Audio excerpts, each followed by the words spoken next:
everyone, it's Dark Job again. Welcome to part 2 of our Access tutorial, and in this tutorial we're going to be learning about database objects. Excuse me. In this tutorial we're going to be learning about database objects. What are database objects?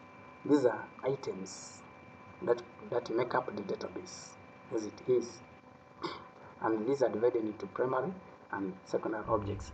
The primary objects are tables and forms. These are the objects, or these are the items used to enter records into a database. You can enter records through a form or through a table, but these records are stored in a table. While the secondary elements are queries and reports. They are used for data visualization and analysis. As we said, tables are used to store data, forms are used to key in data, queries and reports are for data visualization, and both queries and reports use data from the table. If the data does not exist, you can't create you can create a query, but you won't see results. So meaning, without a table, you can't create a query, you can't create a report. Though you can create reports from queries sometimes, but a query originates from a table, so that is also another condition. That means tables must exist. But you can use table without a form. It's possible to enter data into a table without a form, which is most often done. Then we're also looking at entities and attributes. We will briefly introduce that entities and attributes are in our previous tutorial, but here we're going to look into them in depth.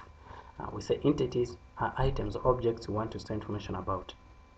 They have at least two constant characteristics, like name, gender, blood group, date of birth. Why do we say constant? Because we are using these characteristics to identify these items.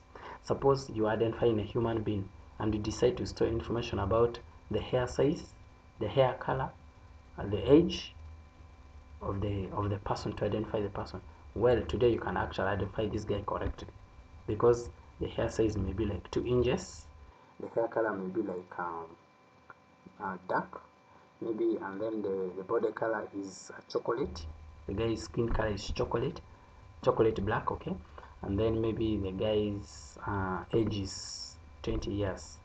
Now, come next year, the guy might have saved his hair. Maybe has bleached, is now brown, and then has saved the hair, so there is no hair color, there is no hair size, and then you see, you have lost the identity of this person. That's why we say that instead of storing the age, we should keep the date of birth. Why should we store your hair color, skin color? Instead, we can store your blood group, we can store your gender, name. These are relatively constant characteristics of a human being. Then these characteristics are often referred to as attributes, as we said. And the attributes always identify the item from similar items. You identify one particular person from others, one student from other students. So what qualifies an item to be an entity? For an item to be an entity, the items will have at least two attributes. And if the item has at least two constant, actually the items will also have at least two constant attributes. Those make it a perfect entity. And then that takes us to look at attribute values and data types. What are attribute values? Every attribute in a database has a value. Like if a characteristic is date of birth, so you can have a value like 21st June 1900. That's the value of that attribute. And the data type is a time element, so we say it is date or date time. And here we have described different types of data, so you can have a look at them. Short text or text, long text or memo, number, currency, date time, auto number, lookup wizard, yes or no, what we call a boolean data. It's a yes or no, like are you an orphan? No. Are you an orphan? Yes, that's a boolean. Then hyperlinks, attachments, and other objects. So fields, records, and reserved words. What is a field? A field is a column, is a column of data, while a record is a row of data. How do we get this? Every attribute in a table translates into a field name, and then the values make up the records, and it has reserved words. These are words that are only kept for the database management system. They're not supposed to be used as field names.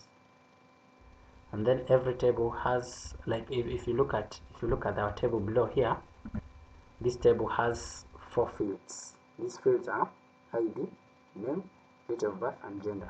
And then it has 2 records, the record for Draco Bob, and then the record for Job Bob. So this is the distinction between fields and records.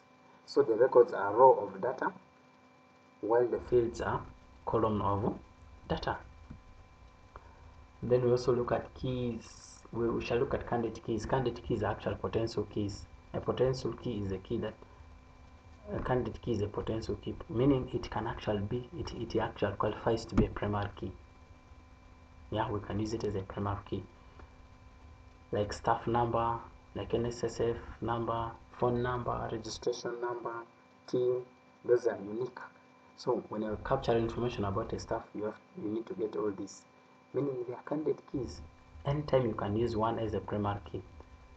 So a primary key is a unique identifier. Just, it doesn't repeat itself. Something that can be only assigned to one person, and that's all. No one else can take it again.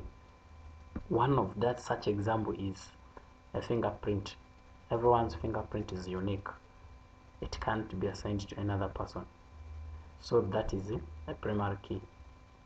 It should not repeat itself, and every database table must have this primary key. Then from the candidate keys, if you have now selected a primary key, those remaining keys, those remaining fields now become the alternate keys. In case you find there's a problem with your primary key, you can actually come back and you pick one of those and use it as a primary key. Or there also sometimes we can combine all this and use them. We can combine here all 4 keys, fields to use as a primary key. And then what are foreign keys? A foreign key is actually a primary key of another table. Look at it this way. You have a table that's keeping the records of students. You have another table that's keeping the fees payments. Now, in your students table, the primary key is the student ID. But in the payments table, student ID can't be the primary key. Why? Because one student can pay in installments, like in 3 equal installments. That means you're going to repeat the student ID 3 times. But we said the primary keys have to be unique. But you rather, you know that receipt number is a unique ID. So you can use the receipt number as a primary key in the payments table, while student ID becomes a foreign key. Okay? So that is it.